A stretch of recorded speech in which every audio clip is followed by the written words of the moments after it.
इथं आपण 6 मॉडेलच्या बोर्डचं वायरिंग करतोय, मॉड्युलर बोर्डचं. तर इथं आपण सर्वात प्रथम जी सॉकेट आहे, सॉकेटच्या एका टर्मिनलमध्ये म्हणजे लाईनमध्ये एक वायर जोडून घ्यायची आहे. तीच वायर कट करून त्यानंतर स्विचच्या एका टर्मिनलमध्ये म्हणजे स्विचच्या वरच्या टर्मिनलमध्ये जोडून घ्यायचे.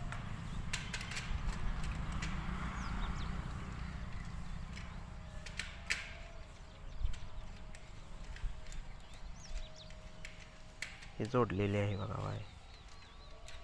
त्याच्यानंतर इकडे पण तसंच करायचं आहे. स्विचच्या वरच्या टर्मिनलमध्ये एक वायर जोडून घ्यायची आहे. तीच वायर इकडच्या साईडला सॉकेटच्या लाईनला द्यायची. अशा प्रकारे लाईनला दिलेली आहे.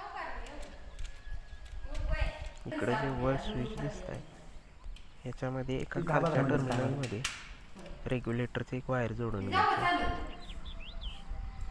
आणि एक वायर या 3 स्विचच्या लिंकमध्ये जोडून घ्यायचे. नंतर जेव्हा आपण बोर्ड वायरिंगमध्ये जोडत असतो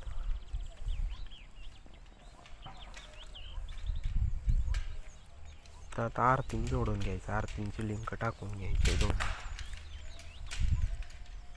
आता आर्थिंगची लिंक टाकून घेतलेली आहे वरच्या साईडला मधल्या टर्मिनलमध्ये. हे जोडून घेतलेले आहे बघा अशा प्रकारे.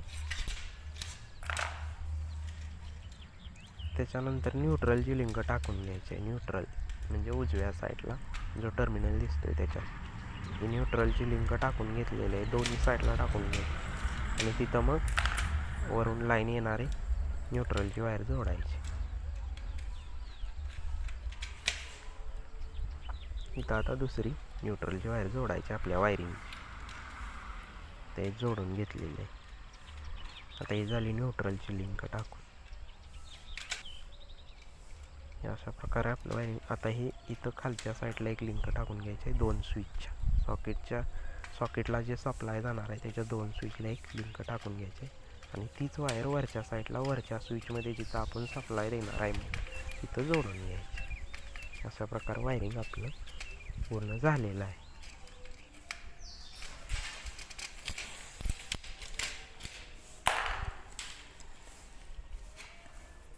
असं